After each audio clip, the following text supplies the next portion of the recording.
하나님 말씀은 이사야 43장 14절에서 21절까지 말씀입니다. 이사야 43장 14절에서 21절까지 말씀 교독하겠습니다. 너희의 구속자요 이스라엘의 거룩하니 여호와가 말하노라. 너희를 위하여 내가 바벨론에 사람을 보내어 모든 갈대아 사람에게 자기들이 연락하던 배를 타고 도망하여 내려가게 하리라.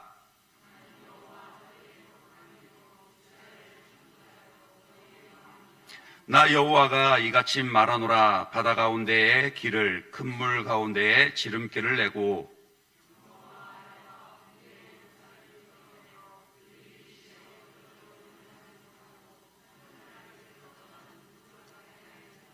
너희는 이전 일을 기억하지 말며 옛날 일을 생각하지 말라.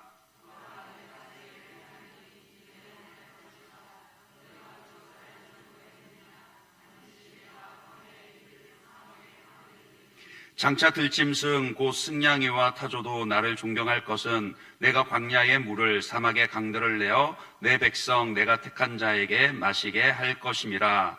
이 백성은 내가 나를 위하여 지었나니 나를 찬송하게 하려 함이니라. 아멘. 우리 옆에 계신 분들에게 한번 인사하도록 할까요? 잘 오셨습니다. 네, 나른한 오후인데 이 오후 예배에 나오신 여러분들을 환영하고 축복합니다. 우리 다른 분들 향해서도 한 번 더 인사하도록 하겠습니다. 하나님이 새 일을 행하십니다. 예, 하나님께서 여러분의 신앙과 여러분의 가정 가운데 새 일을 행하시며 우리 예일교회 새 일을 행하시며 그 하나님의 새 일 행하심으로 기쁨과 감사가 넘쳐나게 되기를 축복합니다. 여러분들은 새로운 도전, 새로운 시작, 새로운 일들을 잘 시작하는 편이십니까? 사람마다 참 많이 다르죠. 새로운 일들을 앞두고 설렘을 가지는 경우들도 있지만 또 한편으로는 두려움을 가지게 되는 그런 경우들도 있게 되죠. 그래서 새로운 일들을 시작하기 전에는 이런저런 준비들을 많이 생각을 하게 됩니다. 그러나 가장 필요한 것이 무엇일까요? 이제 오늘 그 점을 염두에 두고 오늘 여러분들과 함께 오늘 이 본문의 말씀을 함께 살펴보려고 합니다. 그래서 제가 종종 이런 말씀을 드렸어요. 기도의 깊이는 하나님을 아는 지식의 깊이와 비례한다. 그러니까 오늘 본문에서도 보시면요, 이런 표현이 반복되고 있습니다. 14절에 여호와가 말하노라. 16절에 나 여호와가 이같이 말하노라. 그러니까 하나님께서 여호와, 즉 하나님 자신의 이름을 걸고 여호와가 이같이 말하노라 이 말씀을 반복하는 것은 이런 의미인 거죠. 내가 내 이름을 걸고, 그러니까 여호와 내 이름을 걸고 말하는데 지금 내가 말하는 것을 반드시 이룰 것이다. 그러니까 이런 의미로 오늘 말씀을 하시는 겁니다. 그런데 하나님이 어떤 분이신지를 잘 모르면은요, 아무리 하나님께서 자기의 이름을 걸고 말씀을 하셔도 듣는 자들에게 별로 감흥이 없습니다. 여러분들이 수없이 하나님의 말씀을 읽고 들어도 그 말씀을 내게 주시는 말씀으로, 내게 주시는 약속의 말씀으로 받지 못하는 까닭이 무엇입니까? 내가 경험한 하나님, 내가 아는 하나님, 그 하나님을 아는 지식의 깊이가 충분하지 못하기 때문일 경우가 많다라는 거예요. 그러니까 부모 자식 간에도 그렇잖아요. 저희 집 아이들이 대체로, 그러니까 100% 확신은 제가 못하겠어요.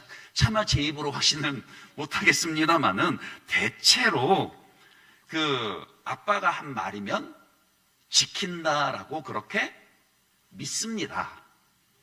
나중에 그렇다고 해서 또 저희 집 애들 불러갖고 물어보지 마십시오. 지들은 가볍게 들을지 몰라도요, 아빠인 저의 입장에서는 사실은 제 말이 아이들에게 가벼워지지 않도록 무지 노력을 합니다. 그러니까 사실은 설교자로서도 그렇거든요. 단상 아래에서의 말이 신뢰가 되지 못하고 무게가 없으면은 단상 위에서 하나님의 말씀을 전한다 할지라도 그 말씀이 신뢰가 가겠습니까? 그러니까 가정에서도 마찬가지죠. 가정에서도 아이들에게 어쨌든 제 입장에서는 뱉은 말은 반드시 지키려고 하고 지키지 못할 말은 아예 하지를 않으려 합니다. 뭐 그렇다고 물론 100%다 지킨다 이렇게는 말씀을 드리기 어렵지만은 어쨌든 노력을 하기는 한다라고요. 근데 이게 또 보니까는 은근슬쩍 요걸 또 이용하는 아이들 모습을 보기도 해요. 뭐 특히 셋 다 그렇지만은 이 막내가요. 그러니까 가령 예를 들면 이런 거죠. 아빠 TV 봐도 돼? 그러면 제가 그래 그러면은 너 할 일 먼저 다 해놓고 TV 봐. 그런데 나중에 지 엄마한테 얘기할 때는 그 지 불리한 거 앞에 얘기한 거 쏙 빼놓고 뭐라고 그럽니까? 아빠가 TV 봐도 된다 그랬어. 그럼 뭐 어줍지 않은 수법에 넘어가지는 않죠. 그런데 뭐 어쨌든 이래나 저래나 내뱉은 말에 대해서는 반드시 지키려고 제 나름에는 무지 노력을 합니다.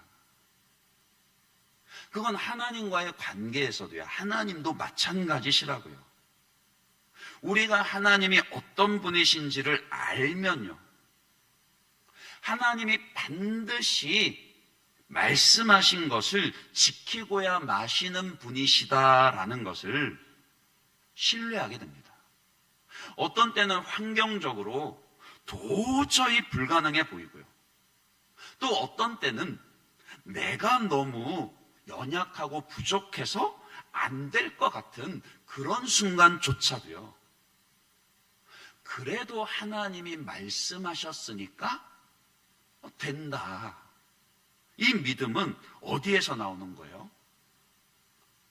하나님이 어떤 분이신지를 아는 지식에서 나오는 겁니다. 그러니까 하나님을 아는 지식만큼 그분의 말씀도 신뢰할 수 있게 되는 것이고요. 하나님을 신뢰하면 신뢰할수록 그만큼 그 믿음만큼 당당하게 하나님께 간청하고 그러니까 요구하고 기도할 수 있습니다.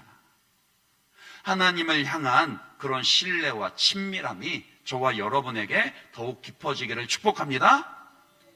특별히 이번 한 주간 특세를 통해서 여러분들에게 하나님을 향한 그런 신뢰와 친밀함이 더욱더 깊어지기를 주님의 이름으로 다시 한 번 더 축복합니다.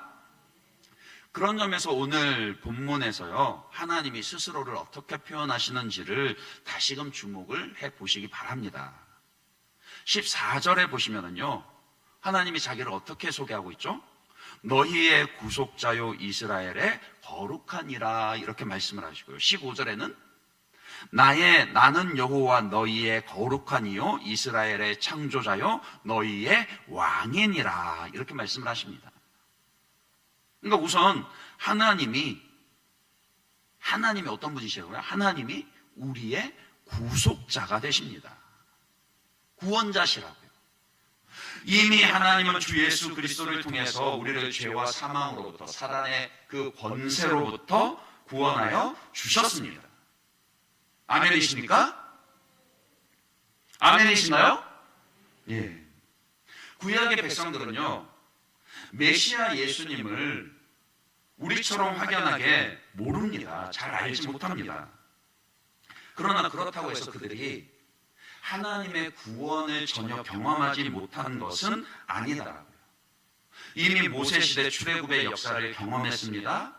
오늘 본문의 예언의 말씀을 선포한 이사야 선지자가 활동하기 700여 년 전에, 그러니까 벌써 하나님의 구원을 경험한 그런 백성들입니다.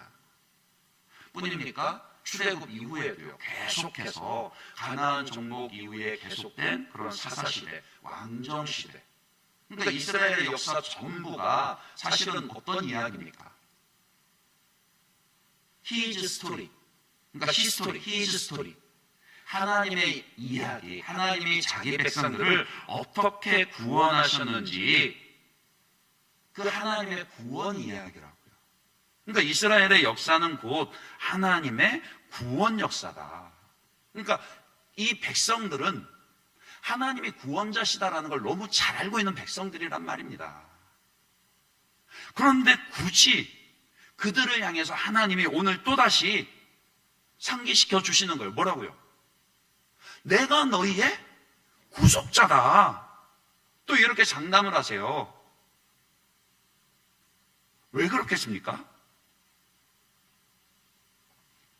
그 백성들이 잊어버렸기 때문이겠죠.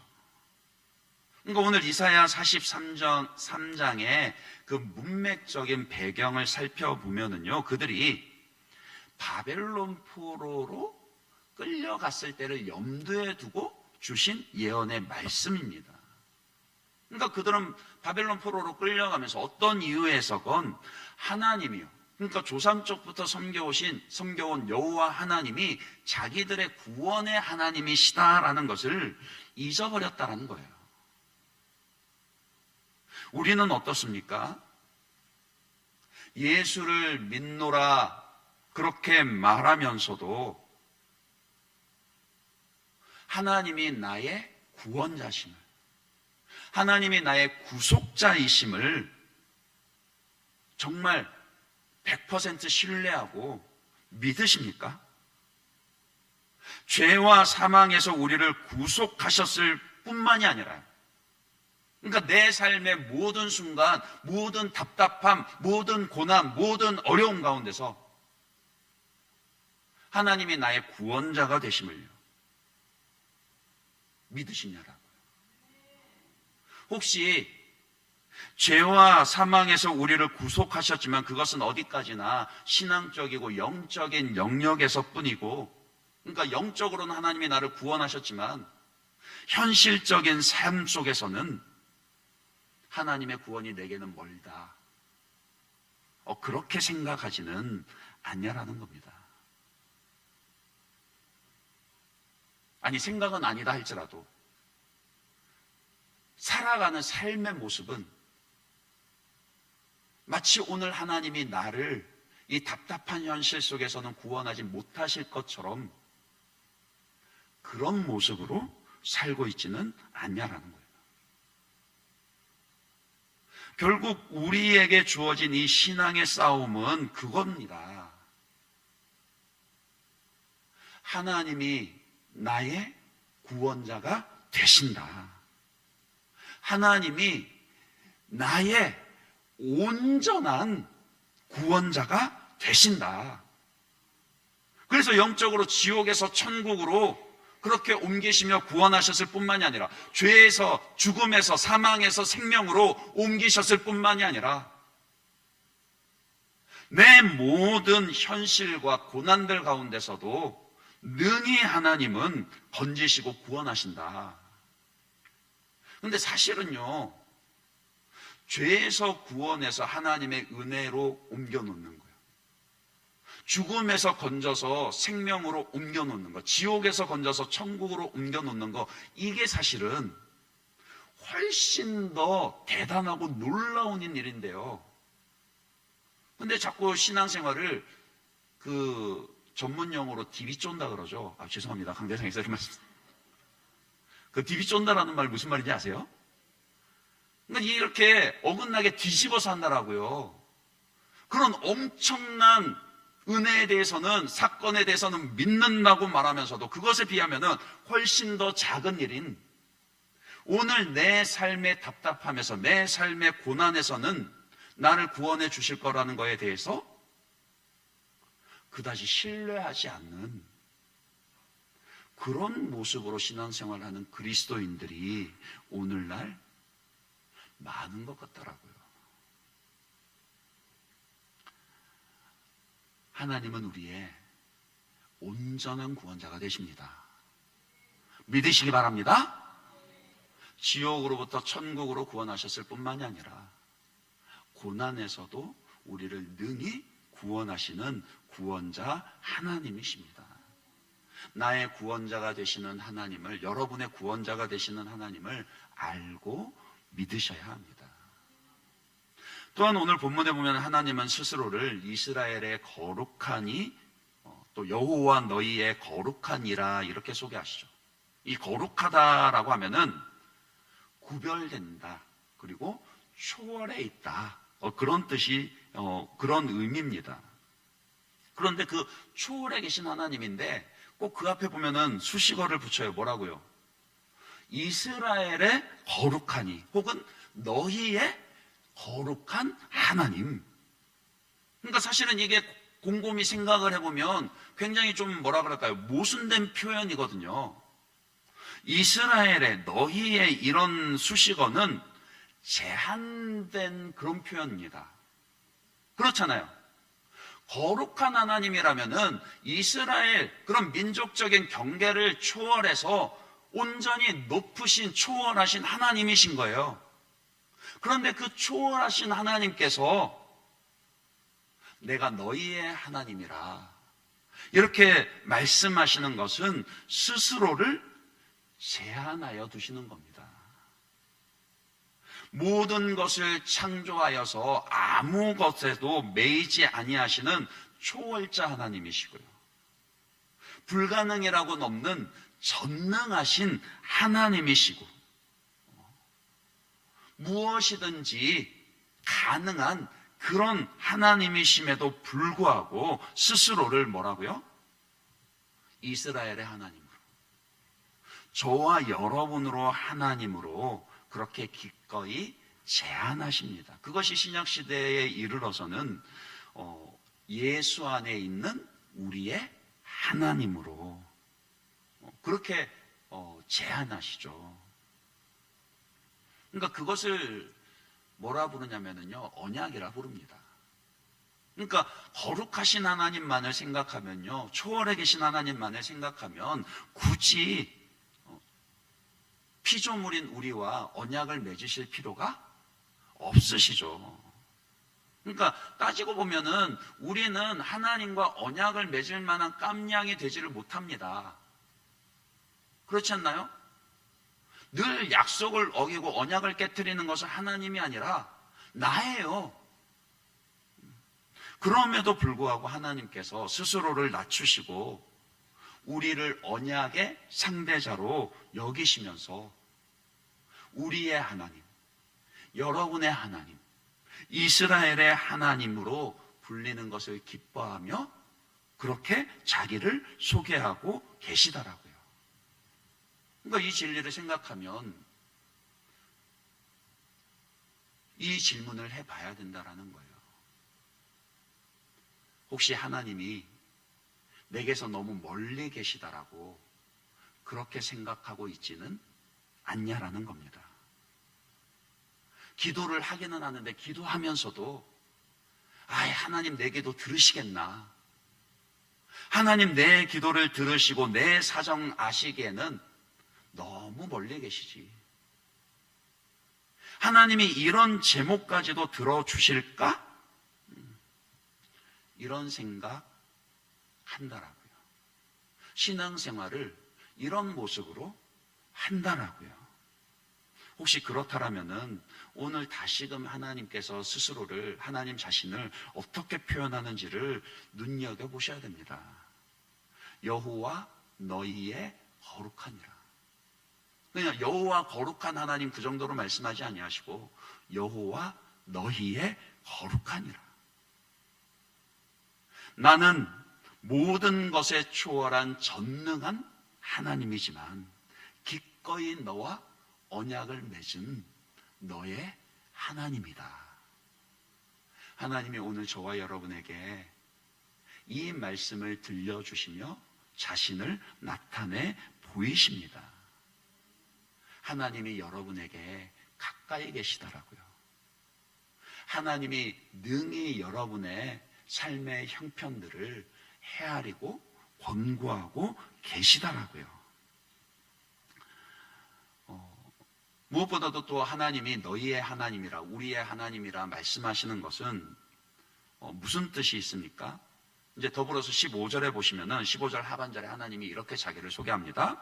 이스라엘의 창조자요 너희의 왕이니라. 그러니까 하나님이 창조자시다, 왕이시다, 이 말은 소유권이, 주재권이 누구에게 있다는 얘기예요? 하나님께 있단 말이에요. 우리를 다스릴 권한이 하나님께 있다, 그런 말입니다. 그러나 창조자, 왕, 이런 표현은요, 소유권, 다스릴 권한, 주재권만 가지고 있다, 이런 것이 아니라 무슨 뜻도 있는 거예요? 책임진다, 보호한다, 이런 뜻도 있는 거예요.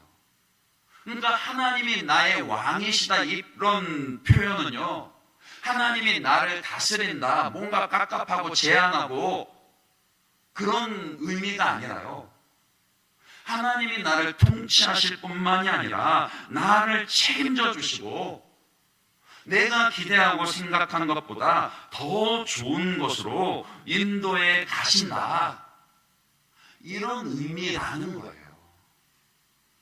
그러니까 하나님이 왜 스스로에 대해서 이런 표현을 거듭해서 표현하고 계시는지를 눈여겨보셔야 됩니다. 다시금 말씀을 드리지만 그 백성들이 잊어버렸기 때문이에요.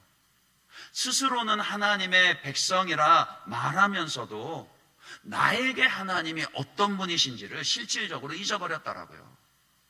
여전히 하나님께 기도하고 믿노라고 말하면서도 그 신앙, 그 삶 속에서의 신앙의 능력에서는 하나님이 어떤 분이신지가 잊어버린 것처럼, 특별히 바벨론 포로기를 지나면서 그 깊은 상처야 실패의 시간들을 지나는 가운데 하나님을 잊어버렸기 때문에 하나님이 거듭해서 이런 말씀을 하시는 겁니다. 그럼 이제 우리는 또 묻게 되죠. 그럼 왜 이 시점에서 하나님이 이 말씀을 하시는가? 왜 하나님을 잊어버린 그 백성들에게 다시금 내가 어떤 하나님인지를 그렇게 거듭해서 표현하고 강조하면서 다시금 그 백성들로 하여금 하나님을 떠올리게 하는가? 이 질문을 하게 되죠.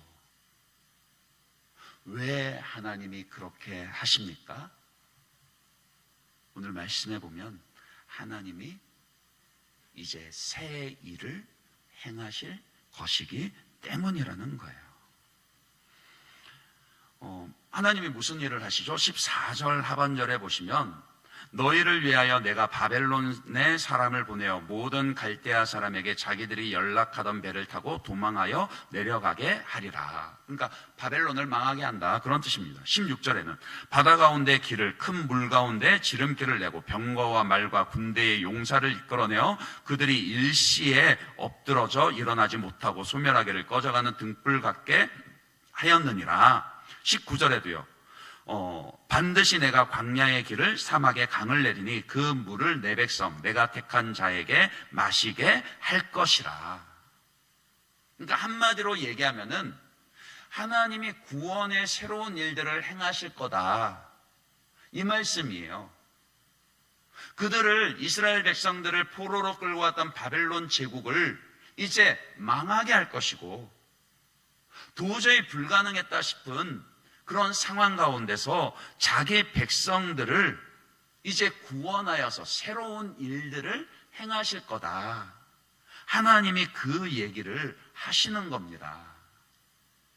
그러니까 이 말씀을 하고 싶은데 너무나도 오랜 실패와 상처와 고난 가운데 있던 이 이스라엘 백성들이 하나님을 믿지를 못하는 거예요.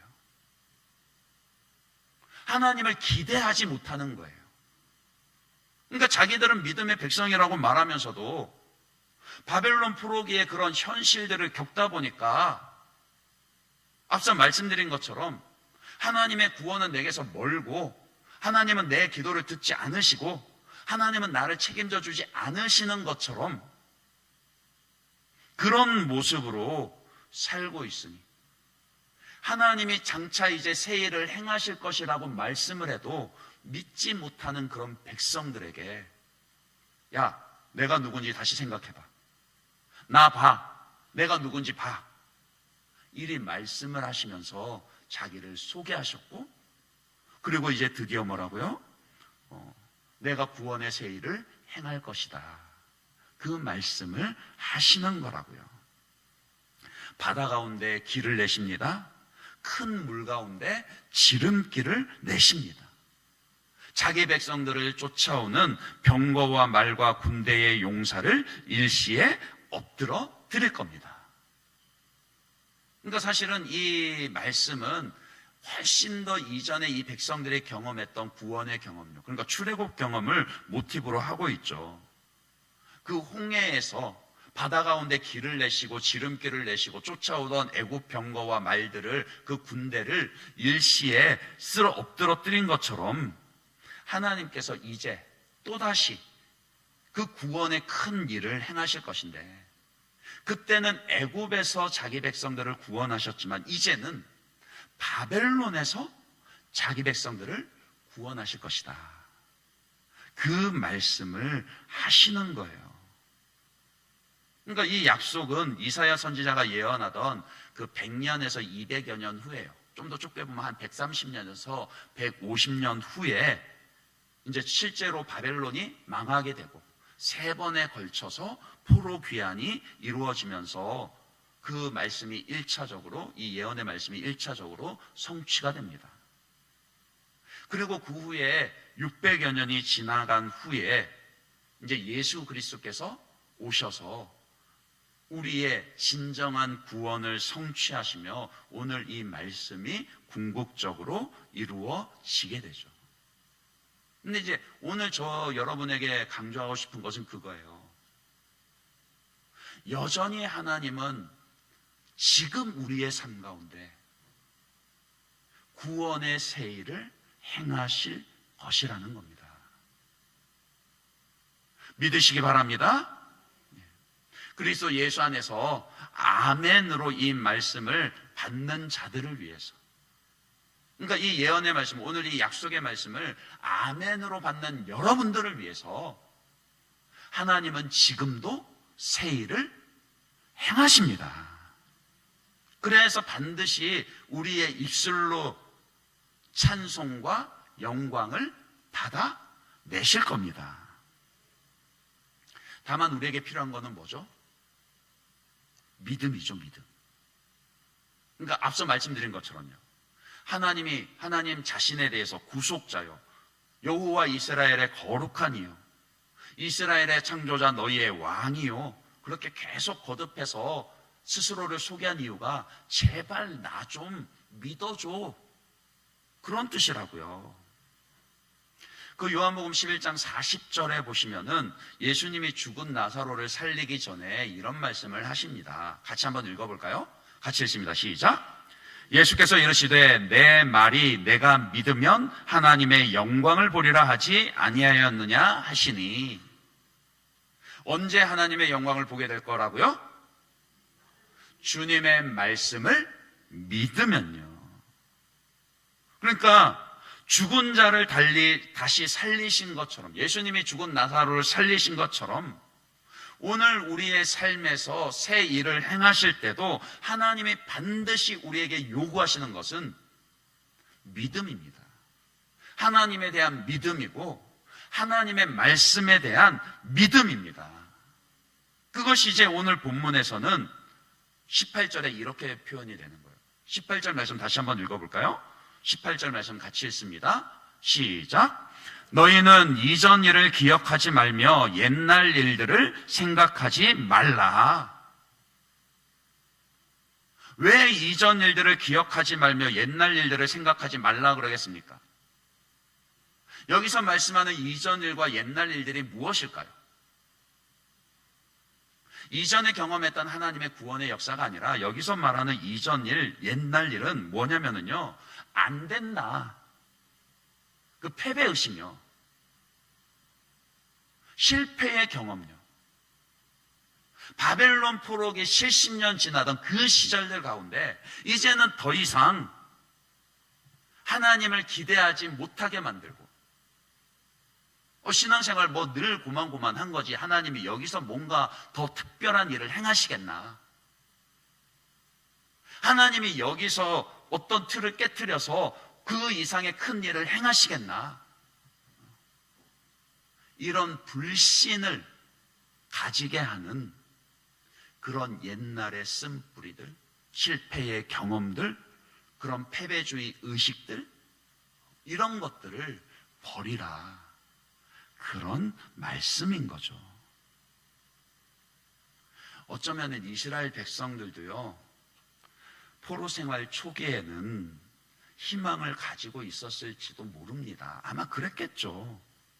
처음 포로로 끌려가는 때만 하더라도, 그래 비록 지금 우리가 하나님께 범죄하여서 이렇게 나라가 망하고 포로로 끌려가지만 그래도 하나님이 우리를 건지실 거다, 반드시 하나님 우리를 잊지 않고 구원하셔서 우리를 회복시키실 거다, 그런 기대 가졌을 겁니다. 그런데 세월이 흘러가요. 하루 이틀 지나가는 게 아니라 1년, 2년 지나가고 10년, 20년이 지나가고 무려 70년이 지나가 버렸습니다. 그 사이에 예루살렘 성전도 성벽도 다 무너졌어요. 세대와 세대가 지나가고 이제는 낯선 타국살이 가운데 어느 정도 적응을 해버렸고요. 바벨론 포로로 끌려온 이스라엘 백성들 중에는 이제 예루살렘을 기억하는 자들보다 예루살렘을 한 번도 가보지 않은 사람들이 더 많게 되었고요.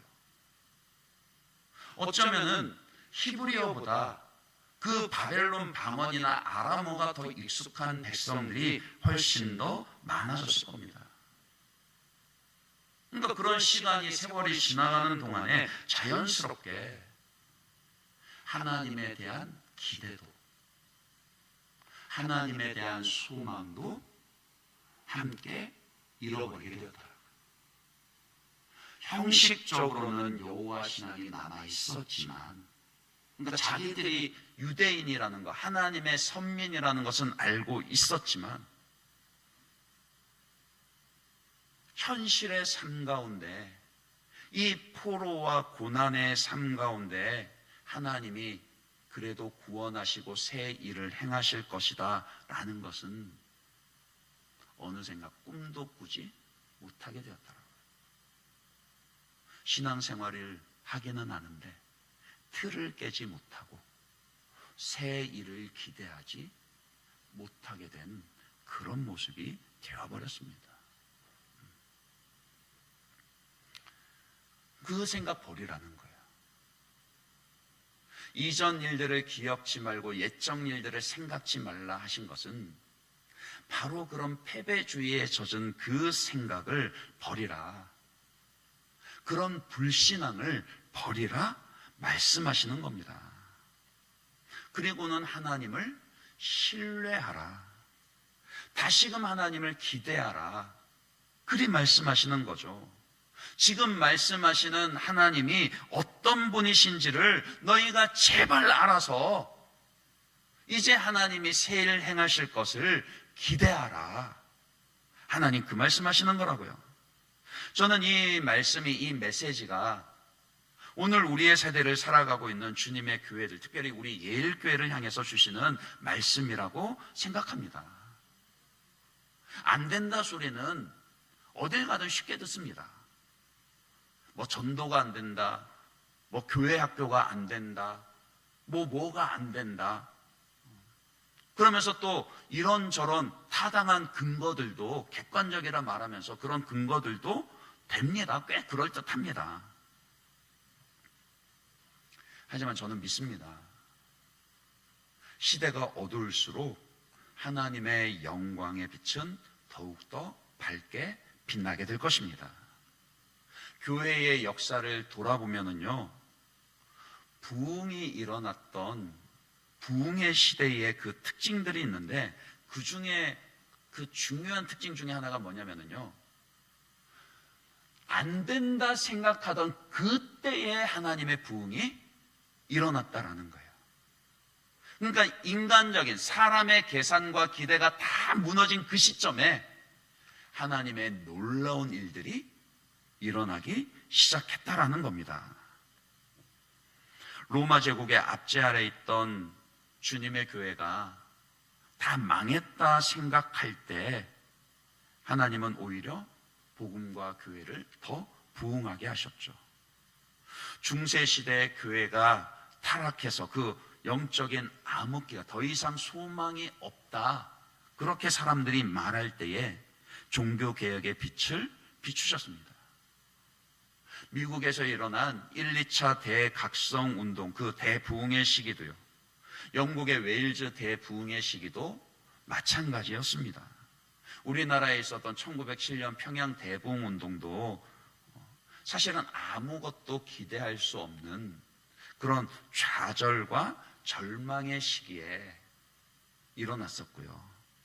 그 학생 선교 운동을 비롯해서 세계적인 그런 선교 운동이 일어났었던, 그런 불길이 일어났던 그 배경도 사실은 마찬가지입니다. 그러니까 안 된다 생각하던 그 순간에 하나님은 새 일을 행하십니다. 그것은 부흥이 하나님의 일이기 때문입니다. 많은 사람이 오해하는 것처럼요, 부흥은 사람의 그런 노력과 계획으로 할 수 있는 일이 아닙니다. 부흥은요, 하나님만으로만 설명될 수 있는, 그러니까 하나님께서 하셔야만 되는 그런 일이 일어나는 것이 부흥입니다. 그냥 우리는 그 부흥을 일으키는 게 아니라 하나님이 일으키신 그 부흥의 물결 위에 올라타기만 하면 되는 거라고요. 근데 이제 아무나 올라탈 수 있는 건 아니죠. 그 부흥의 파도 위에 올라타는 것은 무엇을 가진 사람만 올라탈 수 있다고요? 믿음을 가진 사람만요. 하나님을 향한 기대를 가진 사람이요. 그러니까 하나님이 새 일 행하실 것을 신뢰하고 끝까지 하나님을 갈망하는 사람. 내 삶에서, 우리 교회에서, 이 시대에 하나님께서 새 일을 일으켜 주실 것을, 그 소망을 가지고 간절히 기도하는 사람.